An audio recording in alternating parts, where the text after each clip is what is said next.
Ziedu pļauju pilotprogramma ir programma bioloģiski daudzveidīgu zālāju veidošanai. Eiropas Savienības nozīmes zālāju biotopu Latvijā ir palikuši pavisam maz, mazāk kā 1% no valsts teritorijas, lai gan kādreiz bija pat trešā daļa no valsts teritorijas. Nepietiek tikai ar zālāju atjaunošanu, mums jādomā arī par to veidošanu. Un labs materiāls veidošanai ir ilgadīgi zālāji, kuros redzamas dabiskošanās pazīmes. Tieši šādi zālāji tiek uzņemti Ziedu pļauju pilotprogrammā. Ziedu pļauju pilotprogrammā mēs pētām, cik ļoti šāda atbalsta programma būtu piemērota Latvijai ieviešanā daudz plašākā mērogā.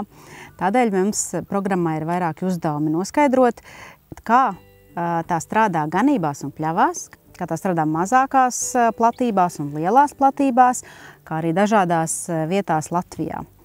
Šīs programmas ietvaros mums piedalās 65 dalībnieki kopā ar 678 hektāriem ilgadīgo zālāju visā Latvijā. Mūsu mazākā pļava ir 0,6 hektāri, bet pati lielākā ir veseli 30 hektāri, kas bija arī maksimālā piesakāmā platība. Programmas laikā tās dalībnieki apsaimnieko zālāju tā, lai tur būtu pēc iespējas lielāka bioloģiskā daudzveidība.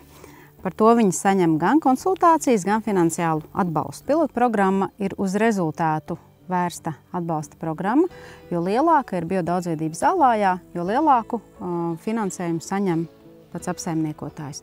Un tas motivē programmas dalībniekus darīt vairāk, lai ir pļavā vairāk puķu un lai tā ir labākā stāvoklī. Lai saprastu, vai šis rezultāts ir sasniegts strādājot, paši dalībnieki arī veids zālāju monitoringu, novērtē zālāju struktūras, skaita sugas, un katru gadu šie zālāji tiek apsakoti, apsako gan eksperts, gan pats saimnieks, tādējādi saprotot, vai nākotnē saimnieki varēs paši novērtēt savu zālāju biodaudzveidību, un arī gada beigās tiek saskaitīti kopā visi punkti un saprast, kāds tad ir pļavas biodaudzveidības līmenis. Ziedu pļavās mēs esam izdalījuši 5 dažādus līmeņus, un tiem ir pakārtoti 5 dažādi maksājumi.